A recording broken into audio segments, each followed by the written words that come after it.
नमस्कार, मैं अर्चना पाठक आपका एफएम स्टूडियो में बहुत बहुत स्वागत करती हूँ। मेरे साथ आज सुश्री दीक्षा त्यागी जी हैं, जो कि गवर्नमेंट गोविंद डिग्री कॉलेज की आप सहायक प्राध्यापक हैं।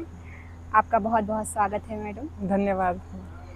मैम, सबसे पहले मैं आपसे जानना चाहती हूँ कि आजकल की डिजिटल शिक्षा जो है और डिजिटल जागरूकता है, उसका आपस में कितना गहरा संबंध है? आज की हमारी जो शिक्षा प्रणाली है उसमें डिजिटल जागरूकता एक अनिवार्य अंग या उसका एक महत्वपूर्ण अंग है। और यदि हम देखें कि आज के बच्चों को जिस तरह से या जो हम छोटे बच्चों को जिस तरह से सड़क के किनारे जी। चलना सिखाते हैं, तो उसी प्रकार से इस आभासी दुनिया से बच्चों को उनका मतलब उसके स्वरूप से परिचित कराना है और किस तरह से उस संसाधन का उपयोग करना है।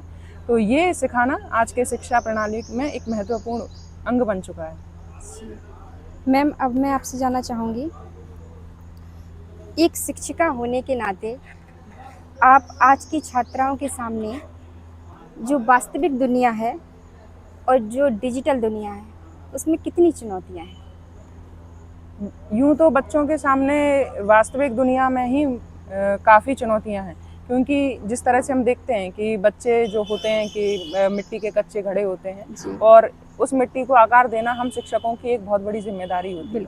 और उसमें इस डिजिटल दुनिया का आगमन उनके जीवन में एक तरीके से बहुत ही चुनौतीपूर्ण हो गया है और शिक्षकों के लिए भी यह चुनौतीपूर्ण हो गया है कि दोनों में उनके साथ तालमेल बैठाना है। पहले तो उन्हें इस वास्तविक दुनिया के जो खतरे हैं, उसकी चुनौतियाँ हैं, जो उनके जीवन में व्यावहारिक रूप से आती ही है, उससे परिचित कराना है। और दूसरी यह जो डिजिटल आभासी दुनिया है, नित नए नवीन जो उसमें नवाचार सामने आ रहे हैं, उससे भी उन बच्चों को परिचित कराना एक महत्वपूर्ण कदम भी है और जिम्मेदारी भी है। क्योंकि बच्चों के आसपास इस डिजिटल इंटरनेट की दुनिया और इनके जो गैजेट्स हैं वो आसानी से उपलब्ध हैं घरों में या फिर किसी भी हम संस्था में देखते हैं जहां वो जाते हैं। तो इस तरह से उनसे मिलना जुलना काफ़ी आम हो गया है। तो इस आम से गैजेट्स को किस तरह से उसमें खासियत है, उसका किस तरह से खास उपयोग करना है, तो यह शिक्षक की एक महत्वपूर्ण जिम्मेदारी बन चुकी है। आजकल मैम सोशल मीडिया पर लोकप्रिय होने के लिए कई बार निजी जानकारियाँ जो है कि साझा कर देते हैं, तो ये आत्मविश्वास है या अनजाने में जोखिम उठा रहे हैं लोग?